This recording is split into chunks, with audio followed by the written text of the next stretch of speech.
Magluto tayo ng pansit guys. Ganito ako magluto ng pansit. Gawin ko munang adobo yung mga sahog. Manok pala yung ating sahog guys, no? At dito nilagyan natin ng tubig. Gusto ko guys yung maraming tubig, yung masabaw na pansit. Ayaw ko ng pansit na dry o uga. So dito guys ay atin ng imikos-mikos guys. Ihalo-halo na natin guys. Dinamihan ko pala pagluto guys kasi ipambigay natin yung iba sa ating mga kapatid, sa ating mama, para naman ay medyo matuwa sila dahil hindi na sila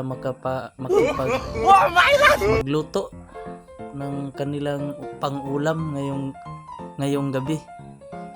So dito guys ay malapit na tayong matapos. Masarap ito guys dahil matagal na tayong hindi nakakain ng pansit. Hanggang dito na lang guys ang ating video. Salamat sa inyong suporta.